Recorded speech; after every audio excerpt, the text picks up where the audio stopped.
مش اپنے اوزاروں کا تھیلا بند کر رہا تھا کہ اس نے گولی چلنے کی آواز سنی اور اس کے ذہن میں خطرے کا احساس جاگ اٹھا۔ اس کا مطلب تھا کوئی ناگہانی افتاد۔ چند منٹ کے اندر یہ جگہ پولیس اور سیکورٹی گارڈ سے بھر جائے گی۔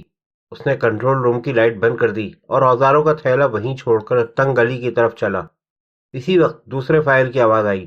اس کا ہاتھ اپنے ریوالور کی طرف بڑھ گیا جو ہپ پاکٹ میں رکھا تھا۔ وہ گلی کے سرے پر رکا۔ راستے کے دوسری جانب اس کی کار کھڑی تھی۔ کیسینو کا دربان اپنی دائیں جانب دیکھ رہا تھا۔ جو دوسرے لوگ آس پاس تھے ان کی نظریں بھی اسی جانب تھیں۔ پھر مش نے دو گارڈز کو ہاتھوں میں ریوالور لیے آتے دیکھا۔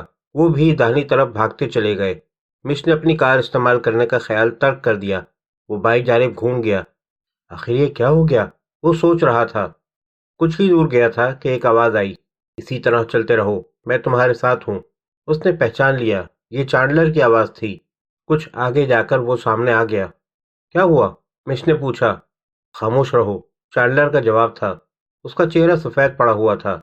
ساحل سمندر کی طرف چلو اور خدا کے لیے بھاگنا مت۔ کس نے کہا میں بھاگ رہا ہوں؟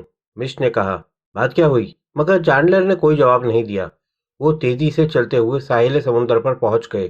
کچھ ہی فاصلے پر نوجوان لڑکے لڑکیوں کی کوئی پکنک پارٹی چل رہی تھی، مگر وہ لوگ اپنی تفریح میں مشغول تھے۔ کسی نے مش اور چانڈلر کو نہیں دیکھا۔ دونوں پام کے درختوں کے ایک گھنے جھنڈ کے پیچھے جا کر ایک بینچ پر بیٹھ گئے۔ مش نے ایک بار پھر اپنا سوال دہرایا۔ اب یہ ڈاکے کی نہیں، قتل کی واردات بن گئی ہے، چانڈلر نے جواب دیا۔ اس احمق پیری نے ایک گارڈ کو شوٹ کر دیا۔ رقم کا کیا بنا؟ مش اتنے عرصے سے جرائم سے وابستہ تھا کہ اس پر اس اطلاع کا کوئی اثر نہیں ہوا۔ رقم تو ہمیں مل گئی تھی، مگر میسکی نے ہم سے غداری کی، وہ اسے لے کر بھاگ گیا۔ گھبراؤ مت، مش نے جواب دیا۔ میسکی بہت ہوشیار آدمی ہے، وہ کہیں جائے گا نہیں۔ پیری نے جو کچھ کیا اس کی فکر بھی مت کرو۔ واش کہاں ہے؟ معلوم نہیں۔ کیا مطلب معلوم نہیں؟ بوڑھے گارڈ نے مجھ پر گولی چلائی، خوش قسمتی سے اس کا نشانہ خطا گیا۔ ہم بھاگ کھڑے ہوئے۔ میں نے واش یا پیری کی پرواہ نہیں کی، وہ بچے نہیں ہیں، اپنی فکر خود کر لیں گے۔ میں نہیں جانتا کہ دونوں کہاں ہیں یا ان کے ساتھ کیا پیش آیا۔ تمہارے خیال میں ہمیں کتنی دولت مل گئی ہوگی؟ وہ ہمیں نہیں، میسکی کو ملی ہے۔ اس نے جیسے ہی ہمیں مصیبت میں دیکھا رقم لے کر بھاگ کھڑا ہوا۔ چانڈلر پھٹ پڑا۔ کیا بکواس کر رہے ہو؟ مش نے غصے سے کہا۔ پھر وہ اور کیا کرتا؟ کیا وہیں ٹھہرا رہتا کہ گارڈز اس سے وہ رقم واپس چھین لیتے؟ چانڈلر کے دماغ میں یہ خیال نہیں آیا تھا۔ اس نے پر امید ہو کر پوچھا، تو کیا تمہارے خیال میں ایسا ہی ہوا ہوگا؟ میں نے تو سمجھا تھا کہ وہ ہمیں دھوکہ دے کر بھاگ نکلا ہے۔ میسکی ایسا نہیں کر سکتا، میں اسے جانتا ہوں۔ ذرا سوچو، وہ جانتا تھا کہ تم لوگ اپنی حفاظت خود کر سکتے ہو، چنانچہ وہ رقم بچانے کے لیے بھاگ گیا۔ اس کی جگہ میں ہوتا تو میں بھی یہی کرتا۔ میں شرط لگاتا ہوں کہ وہ بنگلے میں ہمارا انتظار کر رہا ہوگا۔ ہمارے درمیان یہی طے ہوا تھا نا؟ ٹھیک کہہ رہے ہو، چانڈلر نے کچھ اطمینان سے کہا۔ تو پھر اب ہمیں بنگلے پر چلنا چاہیے، اتنی دور تک پیدل چلنا پڑے گا۔ تمہارے خیال میں کتنی رقم ہوگی؟ معلوم نہیں، ہم نے پورا کارٹن نوٹوں سے بھر لیا تھا۔ کتنی رقم ہوگی یہ اندازہ لگانا مشکل ہے، چانڈلر نے کہا اور جیب سے $5 کے نوٹوں کی 2 گڈیاں نکالیں۔ ہم نے کچھ رقم جیبوں میں بھی بھر لی تھی۔ اس نے قدر ہچکچاہٹ کے بعد ایک گڈی مش کو دے دی، ایک خود رکھ لی۔ ہمیں ان یونیفارم سے بھی پیچھا چھڑانا ہے، مش بولا، مگر ہمارے پاس تبدیل کرنے کے لیے کپڑے نہیں ہیں۔ میرے خیال سے قمیض اتار دیں اور پتلونوں کے پہنچے کاٹ کر نیکر بنا لیں۔ اس نے جیب سے ایک چاقو نکال کر پتلونوں کے پہنچے نصف کے قریب کاٹ دیے۔ خاکی قمیض اتار دی۔ چانڈلر نے بھی ایسا ہی کیا۔ پھر دونوں قمیضیں اور پتلونوں کے کٹے ہوئے پہنچے ریت میں دفن کر دیے۔ آؤ اب چلیں، اور وہ دونوں میسکی کے بنگلے کی طرف چل دیے۔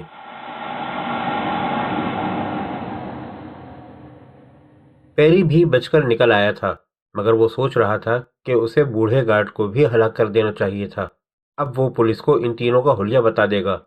خیر، سر دستوں سے میسکی کے بنگلے پر پہنچنا تھا، جو تقریباً 2 میل کے فاصلے پر تھا۔ اس نے اپنی IBM کی یونیفارم کی قمیض اتار کر ایک طرف پھینک دی اور چل پڑا۔ چلتے چلتے اسے ایک سنسان مقام پر ایک اسپورٹ کار کھڑی نظر آئی۔ اس کے قریب ایک لڑکی کھڑی تھی جو اپنے غسل کے سوٹ پر قمیض پہن رہی تھی۔ آس پاس کوئی نہیں تھا۔ پیری آگے بڑھا، دبے پاؤں، بہت آہستہ آہستہ۔ کار کے قریب پہنچا تو لڑکی لباس تبدیل کر کے کار میں بیٹھ چکی تھی۔ وہ پیری کو دیکھ کر چونک گئی۔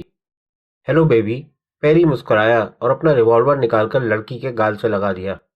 میں اور تم ایک ساتھ چلیں گے، بات سمجھ میں آئی؟ چاندنی لڑکی کے چہرے اور بالائی جسم پر پڑ رہی تھی۔ اس چاندنی میں وہ بہت خوبصورت نظر آئی۔ پیری خوبصورت لڑکیوں کو پسند کرتا تھا۔ لڑکی ریوالور دیکھ کر سہم گئی۔ پیری دروازہ کھول کر اندر بیٹھ گیا۔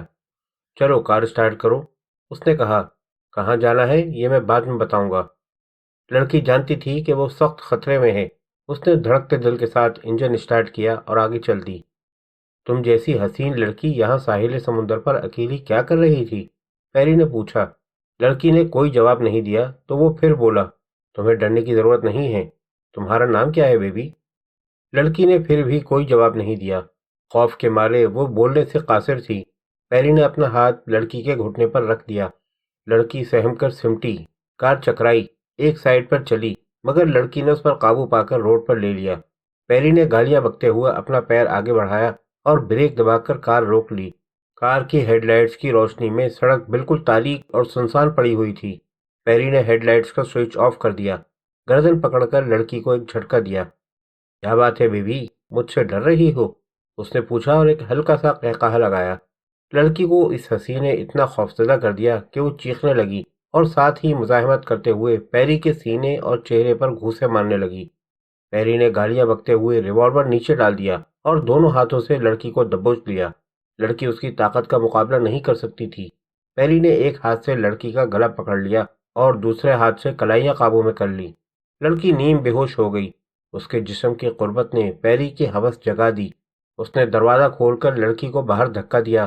وہ ریتیلی سڑک پر پڑی ہوئی تھی۔ پیری کار سے نکلا اور اس پر جھک گیا۔ نیم بے ہوش لڑکی اپنی مدافعت میں کچھ بھی نہیں کر سکی۔ پیری نے اس کے کپڑے پھاڑ دیے اور بڑی درندگی کے ساتھ اسے بے عزت کر دیا۔ اپنی ہوس پوری کر کے پیری نے اسے کار میں بیٹھنے کا حکم دیا، مگر وہ بے جان سی سڑک پر پڑی رہی۔ پیری نے غصے میں آ کر اس کے بال پکڑ کر اسے کھڑا کر دیا اور گھسیٹتے ہوئے لے جا کر کار میں ڈال دیا اور خود دوسری طرف سے جا کر کار میں بیٹھ گیا۔ لڑکی کے جسم سے خون نکل رہا تھا۔ اسی نیم بے ہوشی کے عالم میں اس نے اپنے پیروں کے پاس ریوالور پڑا محسوس کیا۔ بالکل نہ جانتے ہوئے کہ اسے کیا کرنا چاہیے اور وہ کیا کر رہی ہے، اس نے جھک کر ریوالور اٹھا لیا اور جیسے ہی پیری اس کے قریب آ کر بیٹھا، لڑکی نے اس کی طرف گھومتے ہوئے ٹریگر دبا دیا۔ پیری نے آواز سنی، شعلہ چمکتے دیکھا اور پھر پیٹ میں ایک شدید تکلیف کا احساس ہوا۔ وہ بے حس و حرکت بیٹھا رہ گیا۔ پھر اس نے لڑکی کو کار سے نکلتے دیکھا۔ وہ کار سے نکلتے ہی ڈگمگاتے قدموں سے بھاگنے لگی۔ پیری کسی نہ کسی طرح کھسک کر ڈرائیونگ وہیل کے سامنے آیا، انجن سٹارٹ کیا، کار گیئر میں ڈالتے ہوئے آگے چل دیا۔ اس کے پیٹ سے بے تحاشا خون بہہ رہا تھا اور اسے احساس تھا کہ کسی نہ کسی طرح میسکی کے بنگلے تک پہنچنا ہے، ورنہ یہ جریان خون اس کی موت کا سبب بن جائے گا۔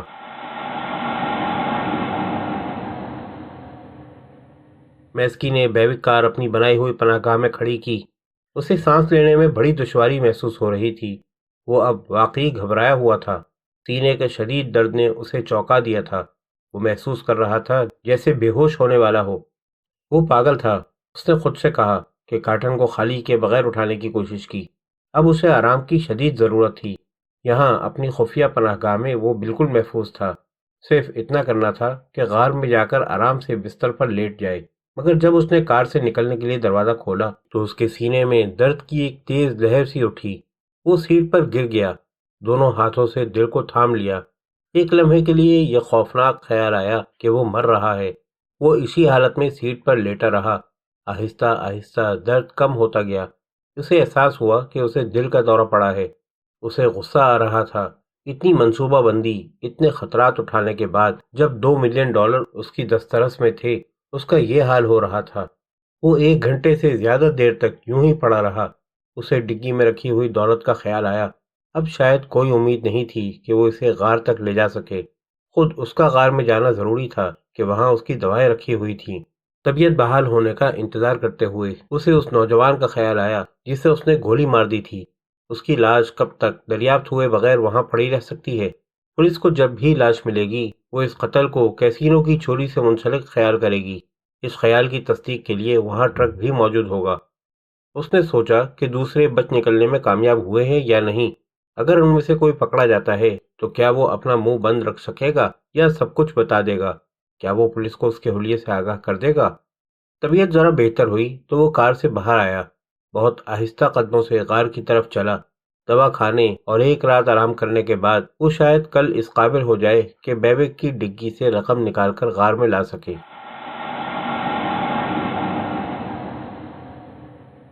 مش اور چانڈلر کسی نہ کسی طرح صبح 4 بجے تک میسکی کے بنگلے پہنچ گئے۔ بنگلہ پام کے درختوں کے ایک جھنڈ کے نیچے سمندر سے 50 گز کے فاصلے پر بنا ہوا تھا۔ آس پاس کوئی عمارت تو نہیں تھی، مگر کچھ فاصلے پر چھوٹے بنگلے اور کیبن موجود تھے۔ وہ اس بنگلے سے نظر نہیں آتے تھے۔ وہ بنگلے کے قریب پہنچے تو چانڈلر نے مش کا بازو پکڑ لیا۔ وہ دیکھو، ایک کار کھڑی ہے بائیں طرف، اس نے کہا۔ مش کو بھی وہ چھوٹی اسپورٹ کار نظر آ گئی۔ اس نے ریوالور نکال لیا۔ یہ میسکی کی کار نہیں ہے، وہ بولا۔ پھر کس کی ہے؟ آؤ چلو معلوم کریں، مش نے جواب دیا۔ تمہارے خیال میں یہ پولیس کی کار تو نہیں ہے؟ پولیس اسپورٹ کار میں نہیں آتی، مش نے جواب دیا۔ ممکن ہے میسکی کی بیبک کار خراب ہو گئی ہو اور اسے اس کار میں آنا پڑا ہو۔ ہاں یہ ممکن ہے، بلکہ یہی بات ہوگی، مش نے کہا اور کار کی طرف چلا۔ قریب آ کر چاند کی پھیکی روشنی میں اس نے دیکھا کہ سیٹ پر گہرے دھبے پڑے ہیں۔ اس نے چانڈلر کی طرف دیکھا۔ یہ کیا ہے؟ مش نے ایک دھبے کو اپنی انگلی سے چھوا۔ وہ گیلا اور چپچپا محسوس ہوا۔ میرے خدا، یہ تو خون ہے، اس نے کہا۔ ممکن ہے میسکی زخمی ہو گیا ہو اور اب بنگلے میں مرا پڑا ہو، چانڈلر نے خیال ظاہر کیا۔ وہ بنگلے کے بیرونی دروازے تک آئے۔ چند لمحے رک کر کچھ سننے کی کوشش کی، تب مش نے ریوالور ہاتھ میں سنبھالتے ہوئے دروازہ کھولا اور اندر قدم رکھا۔ میسکی، اس نے آواز دی، کیا تم اندر موجود ہو؟ نہیں، میسکی نہیں، میں ہوں، رہائشی کمرے سے پیری کی کمزور آواز آئی۔ جلدی سے اندر آ جاؤ۔ مش نے دیوار پر ٹٹول کر بجلی کا سوئچ دبایا۔ روشنی ہونے پر پیری ایک آرام کرسی پر بیٹھا نظر آیا۔ اس نے کشن اپنے پیٹ سے لگا رکھا تھا جو خون سے تر ہو رہا تھا۔ فرش پر بھی خون کے دھبے نظر آ رہے تھے۔ پتلون کا دایاں پاہنچہ خون سے بھیگا ہوا تھا۔ میرا خون بری طرح بہہ رہا ہے، پیری نے کہا۔ جلدی سے کچھ کرو۔ مس جلدی سے باتھ روم میں گیا اور دواؤں کی چھوٹی الماری کھولی، مگر وہ خالی تھی، جبکہ گزشتہ رات اس نے خود اپنی آنکھوں سے اس میں دوائیں رکھی دیکھی تھی۔ اس کا ہاتھ بیئر کے ٹن سے کٹ گیا تھا اور میسکی نے اسے باتھ روم میں لا کر اس الماری سے دوا نکال کر لگائی تھی اور پٹی باندھی تھی۔ مش بھاگ کر میسکی کے کمرے میں گیا۔ وہاں میز کی تمام درازیں اور الماری کے تمام خانے خالی تھے۔ منہ ہی منہ میں بڑبڑاتے ہوئے مش نے بستر کی چادر پھاڑ کر ایک پٹی بنائی اور واپس رہائشی کمرے میں آیا۔ اسے اپنی زندگی میں بہت سے زخموں سے واسطہ پڑ چکا تھا۔ اس نے چانڈلر سے کہا کہ وہ جلدی سے گرم پانی لے آئے۔ 20 منٹ بعد پیری صوفے پر لیٹا ہوا تھا۔ اس کا سرخ چہرہ بالکل سفید ہو رہا تھا۔ اس کے پیٹ کے زخم پر ہوشیاری سے پٹی باندھ دی گئی تھی اور کم سے کم خون رک گیا تھا۔ جب مش پیری کا زخم صاف کر کے پٹی باندھ رہا تھا تو چانڈلر نے سارے بنگلے کا چکر لگا لیا تھا۔ وہ ذلیل ہمیں دھوکہ دے گیا ہے، اس نے غصے سے کہا۔